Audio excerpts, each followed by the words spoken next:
churches to leave their spiritual gifts behind with the study of covenant eschatology. He teaches baptism for the forgiveness of sins. When he was in Nicaragua, he didn't participate with the denominational service on Lord's Day. Yes, I'm in fellowship with him. Do I agree with every doctrine? Do you agree with everything that this guy said tonight? Do you agree with every one of his conclusions? Brother Denham said he had a relationship with Fort Wallace. Fort Wallace taught that the guilty party could remarry, didn't he? Were you in fellowship with Gus Nichols? Your great friend. What a wonderful friend you had. He said you knew him well. Didn't agree with what you believe on the marriage, divorce, and remarriage issue. Matter of fact, Brother Denham doesn't believe with Jim Waldron. I agree more with Brother Denham than Jim Waldron on that issue. And so there are some matters where, in fact, we are going to disagree. We want dialogue when possible. We'll debate when necessary. But Brother Bell taught the truth of covenant eschatology. And he was called a false teacher. So if somebody is marked in the Church of Christ and he's teaching the truth, yeah, I'm going to have dialogue with that man. Brethren, sometimes because of what someone has said about a brother, because he has some kind of notoriety, then everyone's got to step in line and don't even study the Bible themselves. Now, in Daniel 12, verse 7, before we go there, give me the prolepsis. Okay, give me my chart of the prolepsis before this night ends. Now, I argued from 2 Timothy 1 and verse 10 that there has the abolished death at that point, right? He said it's already completed. Well, then he's got universalism himself, all right? Go on to the next part. I want you to look. No, don't we have the new chart on the prolepsis? You're giving me the old one. I love you, brother.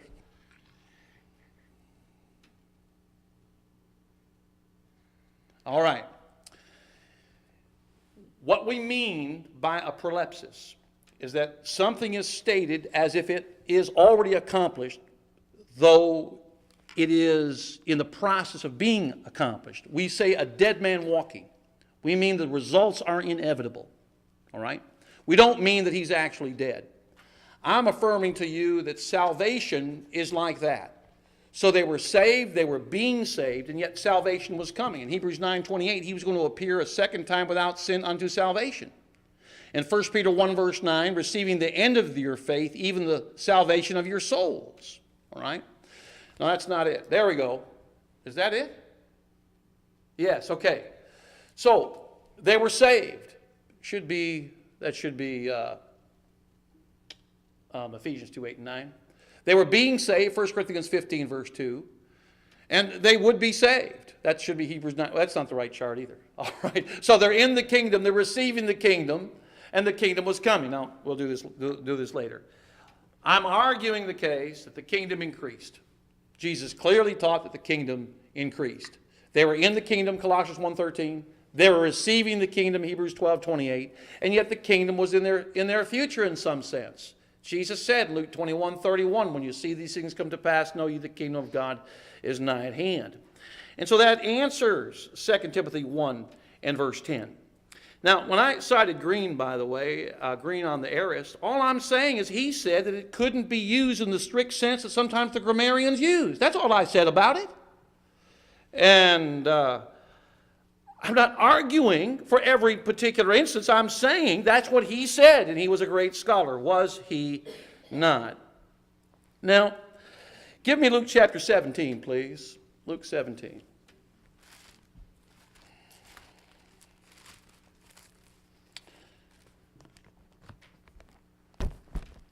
Brother Denham says this passage is about the end of time. I believe it's about the time of the end, but not the end of time. We find that Jesus would be revealed in that day. Now, since he says this is the end of time, the revelation here, he says, has to be the end of time revelation. That's what he says it has to be. The apocalypse, by his own view, the way that he understands the scripture. All right? In verse 31, in that day, what day? The day that, in fact, the Son of Man would be revealed. he which shall be on the housetop and his stuff in the house. So I don't know if Brother Denham preaches that brethren who are going to be saved should be on their housetop. Maybe he's got some kind of Millerite nuance going on in his teaching. But clearly this is a day in which individuals were on the housetop with regularity. The Jews used their housetop as a form of their living. And so that's where sometimes they would meet because in an upper room, because the first floors many times would have the bearing walls, and they used these floors on the top of their house for living space. He which be in the housetop, and his stuff in the house, let him not come down to take it away, and he that is in the field, let him likewise not return back. Now, Brother Denham believes when Jesus returns, it's going to be like a twinkle of an eye. What difference would it make if you don't get your stuff out of the house? He's saying, get out of town, flee to the mountains. That's the idea here, and he's simply using Hebraic judgment language. Now, look what he says here in verse 34 of Luke 17, all right? I tell you, in that night there shall be 2 men in one bed, one shall be taken, the other shall be left. 2 women shall be grinded together, the one shall be taken, the other is left. This is Jewish judgment language. Some would be taken into judgment and carried away, the others were left. Noah was left, he was saved. All right? Lot was left, he was saved. That's the illustration. So we find the Assyrian kingdom were taken away by the Assyrians, and Judah was left alone. And so when will these take place? Look what he says in verse 37. And they answered and said unto him, Where, Lord? And he said unto them, Wheresoever the body is, that's the old covenant body of old covenant Israel, thither will the eagles or the vultures be gathered together. That may well be the sign of the a Roman emblem. But if this is the end of time, Brother Denham, then you got a problem. The eagles are gathered together over the dead bodies at the end of time. I thought it was all destroyed in an instant. It's not working. You're not understanding the way that Jesus is using the language. The time indicator is clearly there in verse 31.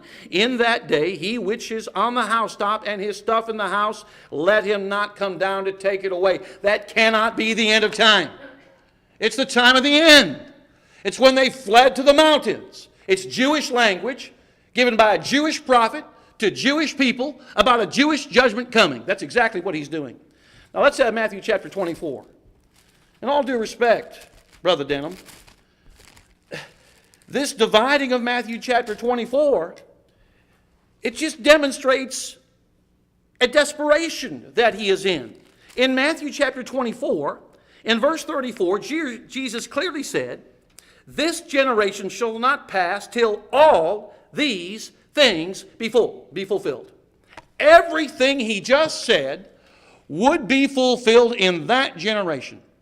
According to Hebrews 3, 9, and 10, a generation is 40 years. Figure it out. He's talking about 80, 70 now. So let's look at what's going on here in verse 21. For then shall be great tribulation, such as was not since the beginning of the world to this time, nor shall ever be. Jesus is quoting from this text in Daniel chapter 12 and verse 2. And you didn't answer that, Brother Denham. And so verse 22, except those days be shortened, there should no flesh be saved, but for the elect, those should be shortened. What days? Those days of this particular persecution. So now notice what he says in verse 29. Verse 28, by the way, of Matthew 24, wheresoever the carcass is, there will the eagles be gathered together. That's what Jesus said in Luke 17:31. And he's referencing the fall of Jerusalem. Now, what does he mean in verse 29? Immediately after the tribulation of those days, the days that Jerusalem would fall, shall the sun be darkened. The nation, now, as the persecution ended, the light of Israel went out. The sun would be darkened.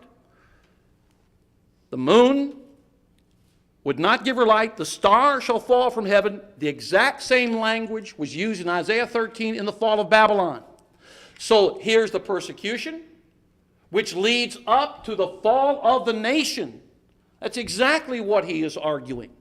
And that would take place within that generation. Let me show you something here, by the way. In verse 27, this is a reference to the fall of Jerusalem. Look at verses 26 and 27. Wherefore, if they say unto you, behold, he is in the desert, go not forth. Behold, he is in the secret chambers, believe it not.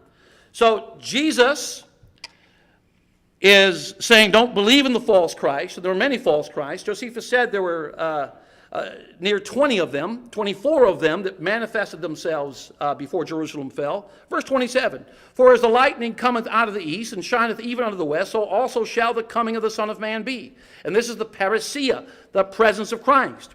In verse 37, he also uses the word coming, the parousia, as the days of Noah were, so also shall the coming of the Son of Man be. It's the same coming. He's referencing the same coming. Here are the general signs without knowing the particular day, so they had to watch. And that's what he's referencing. It's all referring to the same great event, Jesus coming. And he's coming as the lightning comes out of the east and shines to the west. Now that's true of a land. When you see lightning strike, is that true of a globe or a land? Which one? It's Jewish language about a land. He's coming in the clouds. It's just like Isaiah 19 verse 1. The Lord rides on a swift cloud, and yet he came through Sargon of Assyria to punish Egypt. It's the same kind of language that he is using. Now give me Daniel 12:2. Now he said that similarity of language is not identicality of language. I agree with that. But when the only Old Testament text, the only one, Brother Denham, you didn't answer that. Did you hear him answer? That this is the only Old Testament text that specifically referenced the resurrection of the just and the unjust? Did you know that, Brother Daniel? Did you know that the only Old Testament text where there is a reference specifically of righteous and unrighteous in one passage is Daniel 12:2? Did you not know that? So when Jesus is quoting John 5:28 and 29, what does he have reference to? The dead men were living, right? John 5 and 24, and soon that would be completed when the dead ones would receive their resurrection as well. That's exactly what he is saying.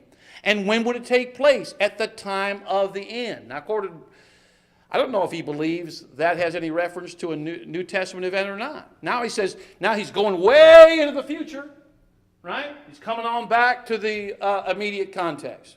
No, he's talking about one context here. Now look at verse 7, all right? So, and when he shall have accomplished to scatter the power of the holy people, all these things shall be finished. Now that's either the church or the Old Covenant Jews. And if it's in the time of Antiochus Epiphanes, were they righteous at that time, Brother Denham? You ever read Judas Maccabeus? They weren't very righteous at that time. As a matter of fact, the Jews at that time, they were disrobing and running naked through the gymnasiums. They went through a painful procedure to go through uncircumcision, which is part of what Paul references in 1 Corinthians 7. They were as wicked as they possibly could be. They were called the holy people because the law was still operative. So it goes against him. And the law is operative. By the way, give me Acts chapter 21 real quick. How much time do I have? 6 minutes. Brother Denham didn't answer this in our first debate. The law is operative till 70. All right, give me verse 20. Now, please follow along with the text. In Acts 21:20, and when they heard it, they glorified the Lord and said unto him, Thou seest, brother, how many thousands of Jews there are which believe. They are all zealous of the law. That's the law of Moses, all right? So James and the elders of Jerusalem speaking to Paul here. Let's go on, verse 21. And they are informed of thee that thou teachest all the Jews which are among the Gentiles to forsake Moses, saying that they ought not circumcise their children, neither walk after the customs. Verse 22, was it therefore the multitude must needs come together, for they hear that thou art come. Now what's he accused of? He's accused of teaching the Jews among the Gentiles not to circumcise. He should have said, that's exactly right, because that law is over. I don't teach them to circumcise nor keep the law. Let's keep on reading now. So in verse 23, do this therefore that we say to thee, we have 4 men which have a vow. That's the Nazirite vow. Verse 24, take them and purify thyself with them, be at charges with them, that they may shave their heads, and all know that those things whereof they were informed concerning thee are nothing, but thou also walkest orderly and keepest the law. Keep on going. Verse 25, as touching the Gentiles which believe, we have written and concluded they observe no such thing, save only that they keep themselves from offered from idols and from blood strangled from fornication. Now look at verse 26.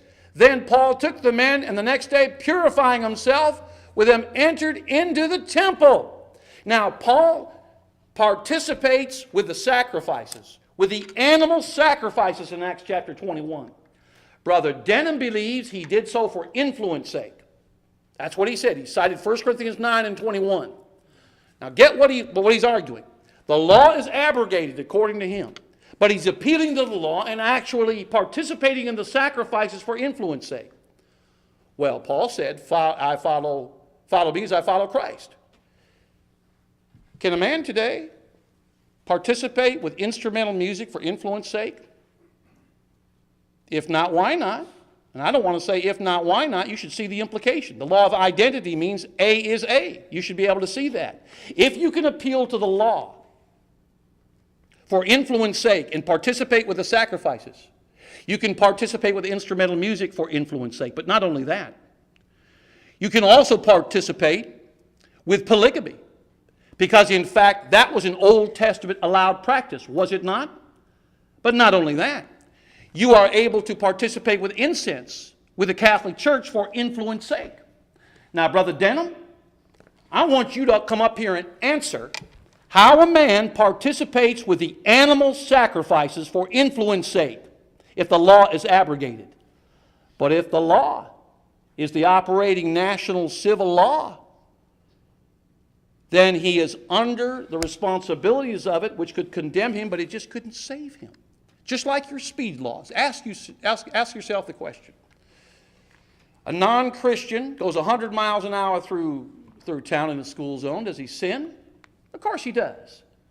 Now, when he justifies himself with the civil law, it doesn't justify himself with God, does it? He has to stop speeding, pay his fines. He obeys the gospel. He frees himself from the guilt of the civil law of infraction, but doesn't remove himself from the responsibilities of it, does it? You all have to obey civil law. Although nobody can be saved by it, you can be condemned by it. That's exactly the way the law operated until 70. Now, there's no other explanation. Brother Denham, the onus is on you now. You're going to have to answer this. How is it that Paul participated with animal sacrifices with a law that's abrogated without sinning? Now, some of my brethren said Paul sinned. You know how I know he didn't sin? Acts 23, verse 1.